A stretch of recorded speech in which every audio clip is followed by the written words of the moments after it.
y'all, welcome and welcome back to my channel. My name is Winnie and this is Winning with Winnie.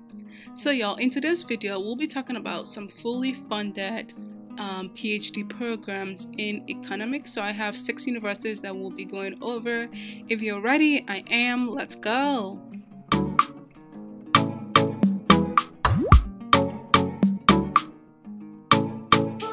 So the first university we'll be looking at is the University of Michigan.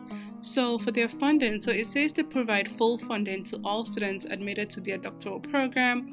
It says we provide 5 years of funding, which includes a tuition waiver.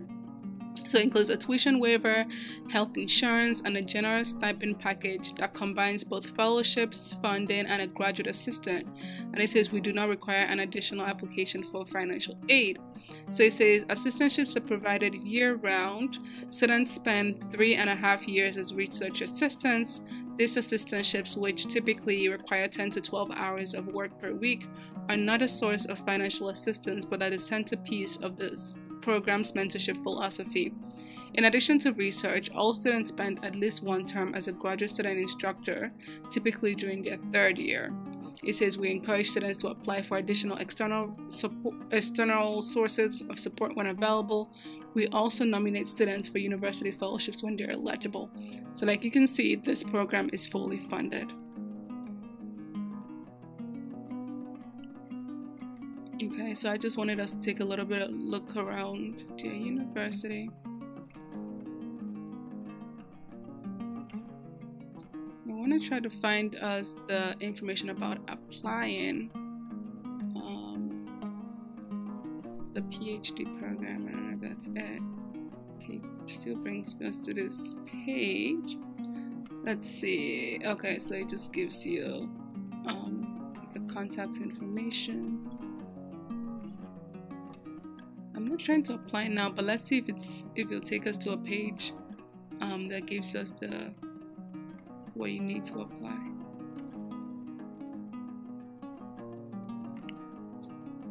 Okay, so overview of the application process.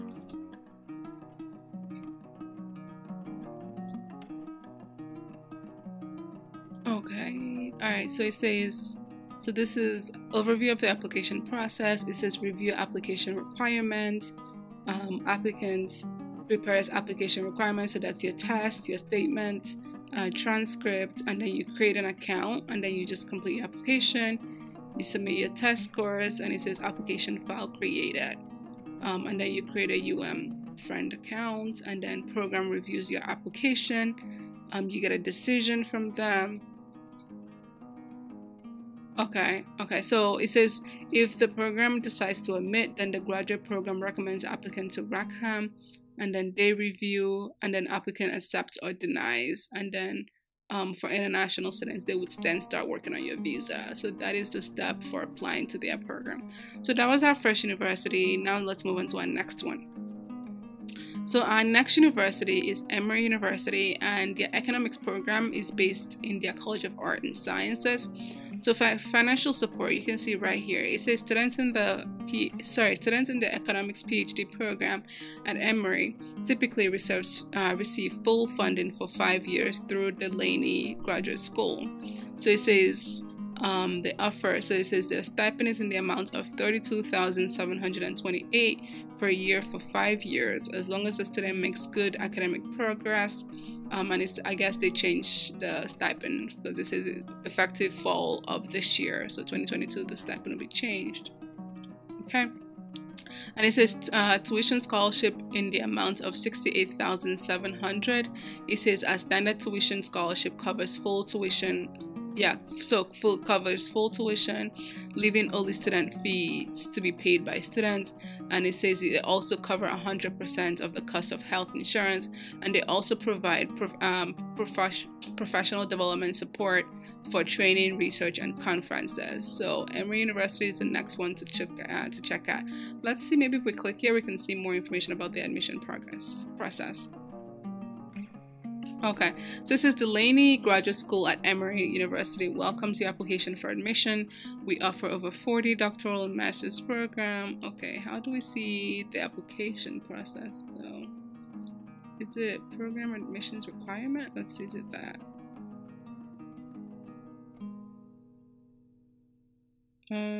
Let's look for economics.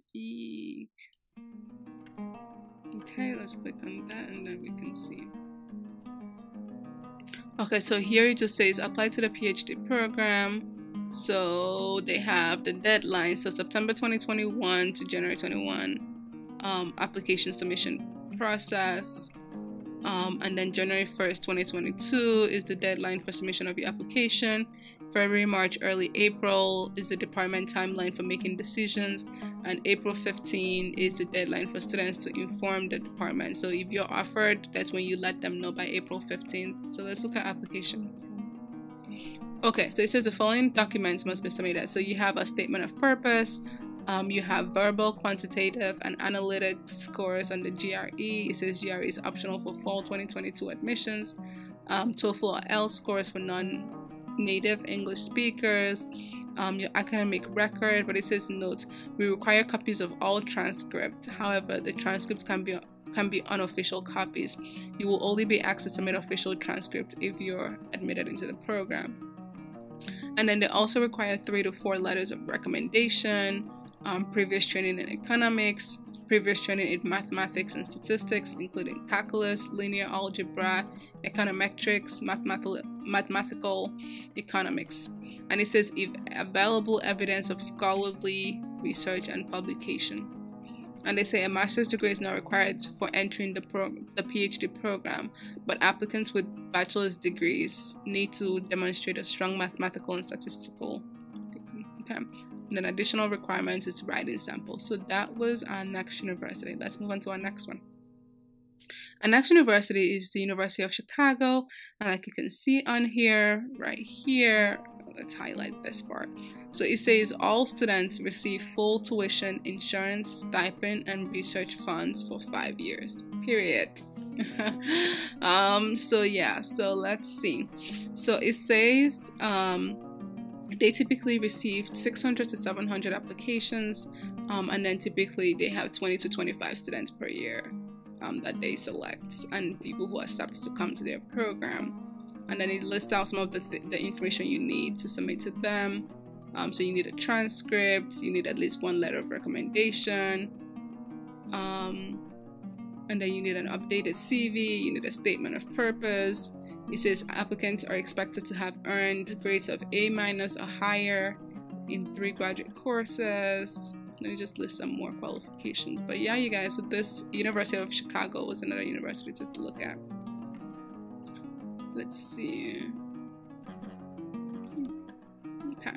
All right. Our next university is the University of Berkeley, University of California, Berkeley. All right. So this is based in the Department of Agriculture and Resource Economics. So it says right here, we are committed to supporting our students both academically and financially. It is the policy of our department to ensure that all of our students are fully funded for at least 5 years, as long as they are making satisfactory academic progress. And it says full funding includes student fees, non-resident tuition, and a stipend. I just like that these people are clear, straight to the point. Oh, that's a cute picture. Okay, so let's see, how do we see their graduate admissions?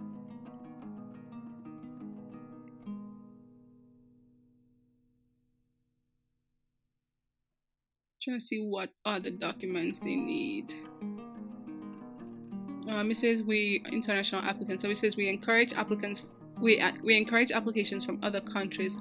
In previous years, international students have comprised at least 1/4 of the entering class each fall.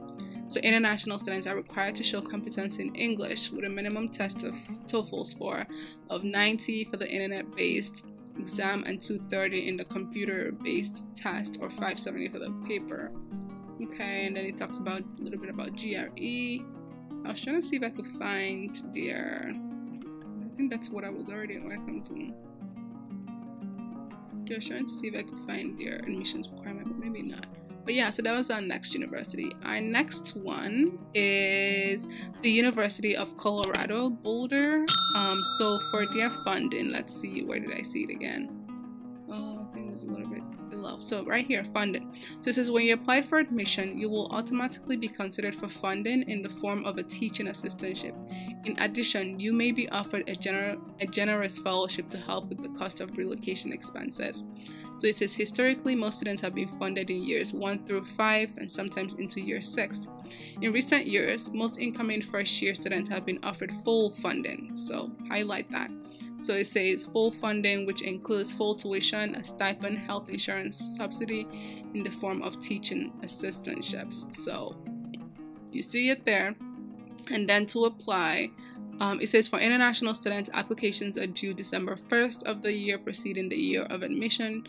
And then for domestic students, they're due January 15th. So it gives you, like, you can click here to see a step-by-step instruction. But some of the documents you would need, the first one is an application form. Then you need your application fee. And then you also need to write a statement of purpose.